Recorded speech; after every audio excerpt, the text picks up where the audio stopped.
Bapak Ibu yang dikasihi oleh Tuhan, kita akan merenungkan kebenaran firman-Nya sebelum kita melakukan tugas aktivitas di sepanjang hari ini. Olehnya mari kita berdoa. Bapa di sorga, kami terus mengucap syukur di hadirat-Mu yang telah kami alami ialah kasih-Mu. Sungguh tiada pernah berkesudahan ya Bapa. Hari ini kami akan melaksanakan tugas aktivitas kami, bahwa kami tidak dapat melakukannya tanpa kekuatan daripada-Mu. Olehnya kami memohon, turunlah kuasa dan kekuatan-Mu atas kami. Teramat istimewa ketika kami di dalam pembacaan dan perenungan akan firman Tuhan pagi hari ini. Tuhan menolong dan memberkati kami. Amin. Mazmur 147 ayat 3. Ia menyembuhkan orang-orang yang patah hati dan membalut luka-luka mereka. Bapak Ibu yang dikasihi oleh Tuhan, melalui firman ini kita merenungkannya. Tuhan membalut hati yang luka. Apakah hati kita saat ini sedang terluka? Anak-anak muda jangan bilang, iya Pak Pendeta lagi terluka nih. Salah sendiri, kenapa biarkan hatimu terluka? Di hari terakhir di bulan ini, bagaimana suasana hati kita Bapak Ibu? Apakah hati kita secerah mentari yang selalu bersinar, setia menyapa kita setiap pagi? Atau hati kita seperti awan gelap yang dihiasi oleh petir yang siap menyambar oleh karena terluka? Tidak bisa dipungkiri, hampir semua orang pernah mengalami apa yang dinamakan luka hati. Dan banyak faktor yang menjadi penyebabnya.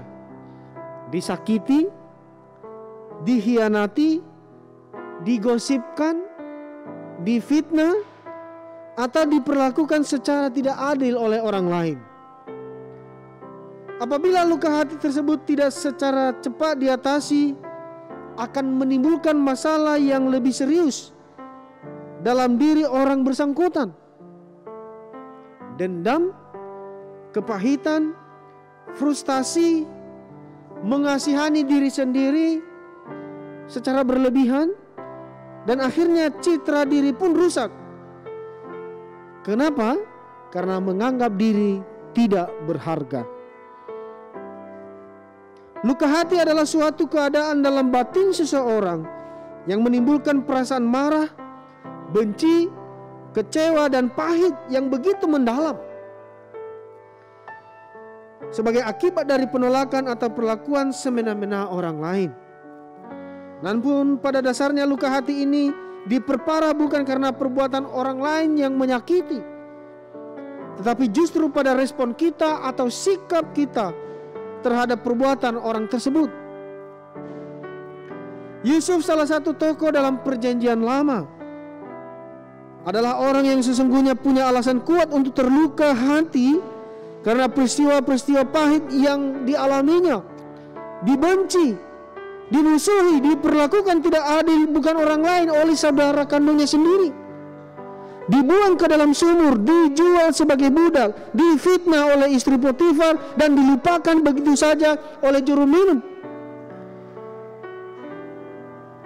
Meski demikian, Yusuf tidak membiarkan dirinya larut dalam kekecewaan, membiarkan dirinya dalam pemberontakan, keputusasaan, pahit hati, benci ataupun dendam.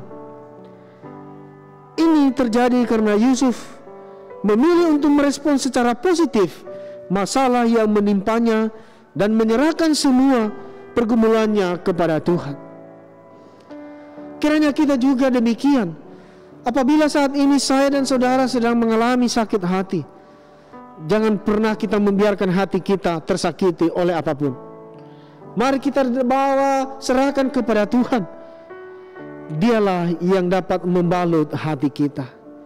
Kepadanya lah kita akan mendapat kekuatan dan penghiburan. bahkan sukacita tatkala segala pergumulan, khususnya sakit hati, kita bawa kepadanya. Tuhan kiranya menolong saya dan saudara untuk dapat menyerahkan semua sakit hati kita hanya kepadanya. Kita percaya Dialah yang dapat membalut luka hati kita. Kita berdoa. Terima kasih untuk firman-Mu ya Bapa. Kiranya ini dapat memberikan kekuatan bagi kami, sehingga kami dapat datang kepadamu, menyerahkan segala sakit hati yang kami alami, luka hati ketika itu sungguh kami alami. Kami percaya Engkaulah yang dapat membalut luka hati kami, menggantikannya dengan kekuatan, sukacita dan kebahagiaan. Terima kasih atas firman-Mu ya Tuhan. Amin.